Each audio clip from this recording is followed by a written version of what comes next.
Está no ar mais uma edição do RB Notícias Especial, hoje apresentando uma visita importante. Nós vamos conversar aqui com o promotor público José Carlos Blatt. José Carlos Blatt é promotor da Defesa do Patrimônio Público do Ministério Estadual de São Paulo. Já atuou em casos de grande repercussão, como Favela Naval, os senhores se lembram, em 1997, quer dizer, nem todos se lembram, é claro.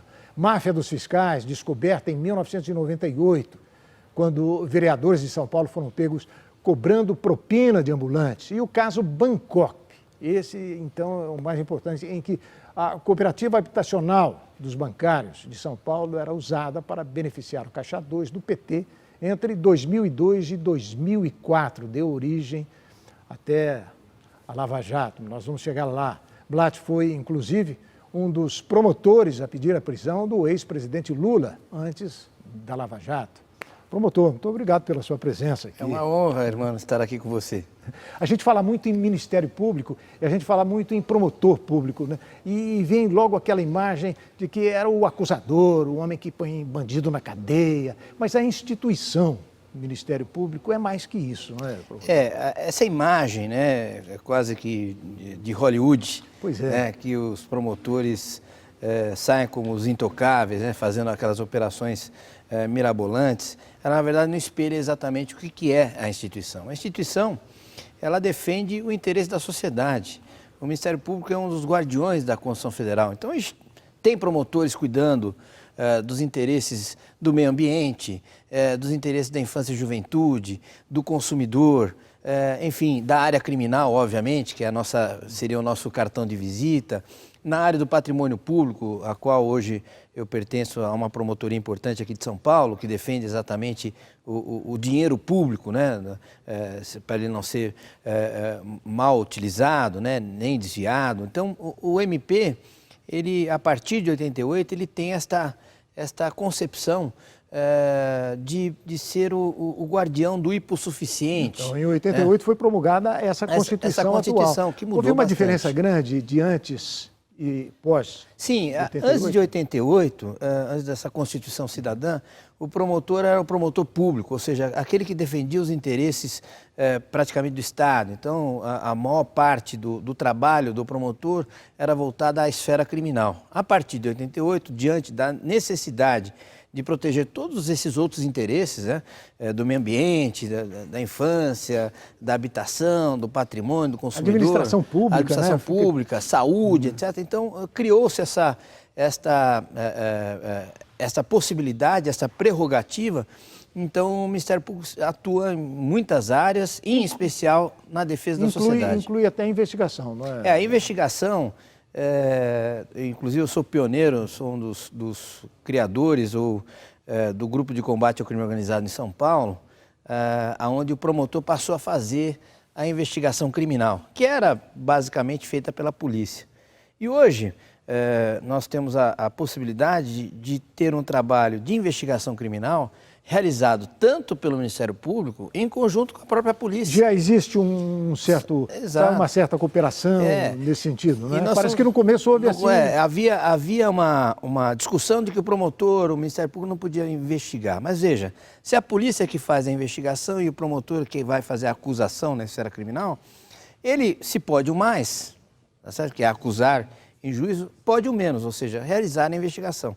E um dos casos pioneiros foi exatamente o caso da Favela Naval. Eu era promotor ainda em Diadema, quando ocorreu lá uma violência policial por parte de PMs, né, que mataram o Mário José Josino. Foram condenados depois, né? Foram condenados, etc. E naquela época a Polícia Militar tinha uma dificuldade de fazer a investigação interna, né, no aspecto de corporação, assim como a Polícia Civil. E eu, então, assumi o caso e fui eu à favela conversar com as testemunhas, procurar as vítimas, etc. Então, surgiu o embrião da investigação criminal do Ministério Público, que até hoje, ela é reconhecida. A gente pode dizer que a Lava Jato nasceu ali, doutor? Olha, a Lava Jato, ela na verdade, ela é um resultado de um trabalho que não começou ontem, né? Começou há 20 anos atrás, ou um pouco mais. Então, foi no caso da Favela Naval, foi na máfia dos fiscais, que as pessoas que não lembram desse caso, em 98, foi a maior investigação da história de São Paulo, né? Onde não se imaginava que, eu me lembro bem, que depois de se realizar a investigação com relação a alguns fiscais, pudéssemos chegar fiscais da prefeitura, aos vereadores em São Paulo. Um 4 patrimônio vereadores, imenso, um fiscal lá com 200 apartamentos, enfim. apartamentos. O que é interessante, isso aconteceu em 98, era a Máfia dos Fiscais 1. Parece uma série de cinema, do Spielberg, né? Nós já estamos na Máfia dos Fiscais 5, o retorno. Nossa. Porque essas pessoas, obviamente, estão envolvidas em corrupção. Naquela época, era relacionadas às administrações regionais, a questão do alvará, né? Ou seja, eles criavam a dificuldade para vender a facilidade ao comerciante, ao munícipe. E isso acabou abrangendo praticamente 70% da administração pública municipal entre 98 a 2000. E a partir daí é que nós pegamos o Celso Pitta, ele foi investigado e sofreu até um afastamento cautelar à época, onde nós também encontramos provas contundentes contra o Paulo Maluf, no caso referente à Avenida Água Espraiada. Eu me lembro do atual ministro, que era vereador na época, que foi secretário de Segurança Pública aqui em São Paulo. O Alexandre de Moraes. Alexandre de Moraes. Né, ele foi nosso colega, foi promotor de justiça também. Então, eu disse que talvez tenha começado aqui por causa do Bancop, não é? da cooperativa, que houve aquela questão do apartamento do triplex. No Guarujá. Né? O senhor chegou a pedir, inclusive, a prisão do ex-presidente Lula. Ali uma coisa bastante inusitada, né? Eu já tinha saído do GAECO, fiquei quase 8 anos no GAECO e fui à promotoria criminal, desenvolvi meu trabalho no dia a dia com tantos outros colegas. E não sei se um raio cai 2 vezes na cabeça do sujeito, na minha caiu. O inquérito relacionado à Bancop caiu comigo, entre 120 promotores caiu comigo. Eu comecei a fazer a investigação, que envolvia o João Vacari Neto e outras pessoas ligadas à cooperativa habitacional. O presidente, o diretor do Instituto Lula, lá Fugiu o nome dele agora, mas ele está lá até agora. Sim, enfim. já o Daqui nome a pouco a gente cabeça. se lembra. Mas essas pessoas todas desviavam dinheiro, tecnicamente falando, de cooperados, né? Era dinheiro de bancários, etc. E a gente foi fazendo a investigação. Em 2010 nós oferecemos dinheiro desviado para o PT, na época. O PT também, entre 2002 e 2004. E dentro dessa investigação, já com o processo crime em curso, surge um prédio de apartamentos no Guarujá, que é o edifício Solares. Passamos a fazer a investigação. Em 2014, conversando com os colegas da Lava Jato, disse, olha, há aqui algo de interesse de vocês também. O Globo deu uma história sobre isso. Deu uma história, o Germano e o pessoal lá do Globo fizeram uma grande matéria. A qual o Lula nem desmentiu na época, não né? desmentiu, achava aquilo normal. Não desmentiu. Saiu em rede nacional, inclusive, que ele era dono de um apartamento no Guarujá, bem, mas era uma coisa meio velada. Então, nós passamos a fazer a investigação quando chegou essa informação, trocamos uma cooperação com o pessoal de Curitiba, da Lava Jato, e passamos, então, a realizar a investigação. Fui ao Guarujá. Lá conversamos com o zelador, ele nos deu alguns elementos. Estava tudo correndo no Ministério Público, Federal e Estadual também. Exatamente. Quer dizer, São Paulo primeiro. O titular lá da vara federal não tinha entrado no assunto. Não tinha entrado no assunto ainda. E aí, de repente, surge a informação no livro de entrada do prédio, uma entrega de uma cozinha que era da empresa Kitchens. Não tivemos dúvidas, fomos até a sede da empresa Kitchens e lá descobrimos que quem pagou a cozinha era o Léo Pinheiro, da OAS. E quase caí da cadeira, porque o gerente disse assim, olha, junto com um colega, o Cássio Concerio, não só compraram no mesmo dia essa cozinha no triplex, mas outra cozinha também para o sítio, né?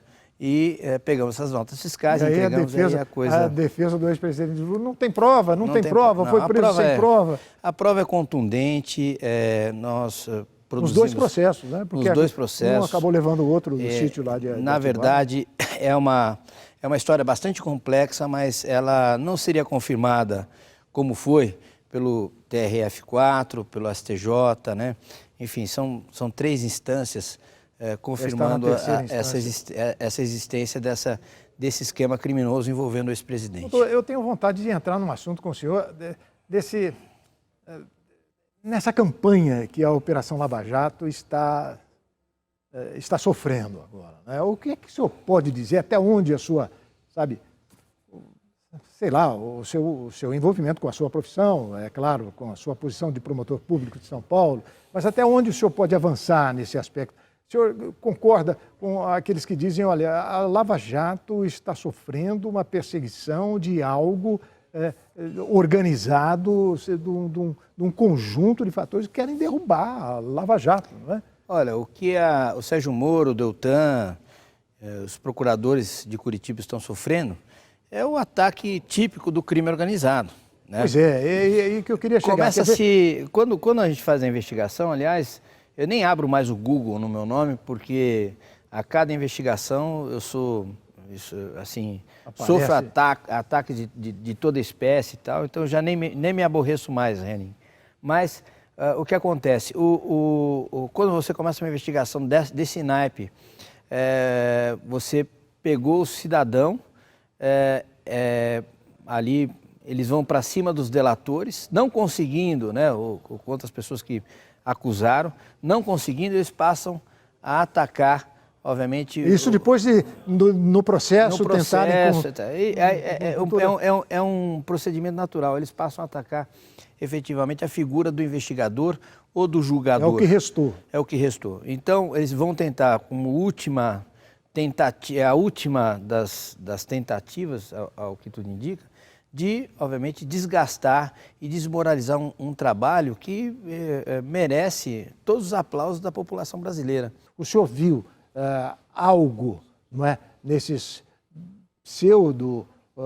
alegados diálogos veiculados pela imprensa, algo que desabonasse a Operação Lava Jato? Nenhum dos diálogos traduz qualquer questão que pudesse levar a uma nulidade absoluta de qualquer processo. Isso não existe ali. Eu acho que estão exagerando, estão carregando nas tintas, estão colocando como se fosse absolutamente pouco usual esta relação de juiz e promotor, a relação de juiz-advogado, da relação promotor-advogado. Na área jurídica, todos se conversam e a proximidade do Ministério Público do Judiciário não é para prejudicar o réu, mas é porque o Ministério Público representa o Estado e o juiz da mesma forma. Então, há questões extremamente relevantes que precisam ser destacadas, precisam ser discutidas, porque são operações que vão repercutir no dia seguinte. Pelo menos teoricamente, o Ministério Público também tem a obrigação de defesa, de defender. Não é? Nós somos fiscais da lei, né? Ou seja, além de parte, nós somos fiscais da lei. Então, em todos os diálogos, eu tenho acompanhado com bastante atenção todos esses diálogos, até porque nós aqui de São Paulo nos comunicávamos com os 10 procuradores da Lava Jato através de um grupo que nós criamos, de uma força-tarefa, São Paulo, Curitiba, através do Telegram. Certamente nossas conversas estão lá. Porque imaginava-se que... Claro, que era extremamente seguro, mas nada que fosse extremamente grave. Agora saiu uma outra notícia de que o Deltan estaria fazendo o uso das palestras. Há duas coisas que o promotor e o juiz podem fazer. É exatamente trabalhar na sua área e ser professor, dar palestras ou dar aulas. O senhor dá palestras remuneradas? Tranquilo. E, obviamente, tem que ser declaradas essas palestras. Isso não representa lucro, mas é remuneração. Então, óbvio, mas procuram o Deltan e não procuram o promotor Zezinho. Ok, mas... O que interessa mais, está na mídia. Porque quem está em evidência, a mesma coisa na área jornalística. Evidente. Quantos jornalistas que eu conheço, vários, que dão palestras porque estão em evidência, estão em emissoras de destaque, ou porque tiveram uma carreira jornalística coroada, né, assim como você e tantos outros. Então, essas pessoas podem dar palestra, por que não vão dar palestras? Né? Essas denúncias, não é, esses diálogos hackeados, enfim... roubados, há quem use o termo roubados, né? E tiveram origem nesse site The Intercept. Mas eles ganharam também órgãos de prestígio, né? Da imprensa nacional, o caso da Folha de São Paulo, E a Veja, o caso da revista Veja, não é? Mas eles que têm, é claro, sabe, o apoio, o resguardo da própria Constituição, que não os obriga a divulgar suas fontes. Claro. Né? Agora, a origem, não é? A origem do hackeamento, nesse caso, ela pode ou não ser investigada? Deve. Assim, isso que o pessoal acredita que seja uma agressão à liberdade de imprensa. O senhor concorda com isso? Não, eu acho que o direito, liberdade de imprensa é sagrado. Então, o Glenn, né? Quer dizer, divulgar, noticiar, tudo bem. Tudo bem. Agora negociar... Então, verificar a origem disto, né? Resguardando o direito sagrado, né? da informação, é necessário saber quem efetivamente fez isto. Porque se hoje é com a Lava Jato, amanhã pode ser com o ministro Supremo, amanhã pode ser com você, pode ser comigo, com qualquer pessoa. Um dos ministros do Supremo, inclusive, quer saber, deu 5 dias de prazo para a promotoria se manifestar. Para saber se há ou não ali esse tipo de investigação. Né? Agora, os interessados, nesse caso os prejudicados, que é o próprio Deltan e outras pessoas que tiveram seu sigilo violado, têm o direito de saber... É um crime de ação privada ou pública? Penal pública. Então, ação penal pública. Depende Então, veja, é importante, obviamente, não se atacar o órgão de imprensa, seja Veja, seja Folha, seja Intercept, mas verificar, resguardado isso, verificar a origem criminosa disso, como surgiu. Como é que foi? Acho que é importantíssimo, até porque isto vai representar um paradigma e, obviamente, é um caso emblemático para casos futuros. Irmão. Agora, se o senhor acredita que existe uma organização criminosa por trás disso, é óbvio que essa constatação nos leva a acreditar que isso nasceu de um crime. E sendo crime, é a obrigação do Ministério Público investigar, ou Polícia Federal, não sei exatamente. Deixa eu fazer aqui uma ponderação, uma reflexão. A Lava Jato atingiu os grupos empresariais mais poderosos do planeta, né? Porque essas grandes empreiteiras trabalhavam no Brasil e em tantos outros países. Acabou atingindo tantas personalidades políticas que foram desmoralizadas, seja porque foi caixa 2, seja porque foi propina. Cada notícia que sai no jornal desses diálogos é um motivo de alegria. Alegria, pessoal, né? Então, que na verdade, elas não representam efetivamente algo que possa macular o trabalho que foi realizado. Agora, se houve desvios de comportamento, se isso for verificado... Até mesmo éticos, quem sabe. Ok, né? Ninguém está acima da lei, né? Que sejam todos investigados. Mas me parece que, num primeiro momento, é necessário que seja descoberto como é que se deu esse vazamento. Porque ele representa uma fragilidade no sistema. As autoridades trabalham amanhã, quiçá, né? Não é o Telegram, não é o WhatsApp, mas é o telefone do gabinete. O próprio STF já mandou investigar isso. Exatamente. Né? E houve muita gente contra, houve uma campanha contrária, esse tipo de coisa. Pois é, doutor, será que dá para vislumbrar onde esse pessoal quer chegar? Qual é o objetivo de estudo, o objetivo final? É o nosso próximo assunto aqui. Vamos voltar a ele. Esse programa vai para um intervalo. Agora nós estamos apresentando o RB Notícias Especial, hoje com o promotor José Carlos Blatt. Nós voltamos já depois do nosso intervalo. Até daqui a pouquinho.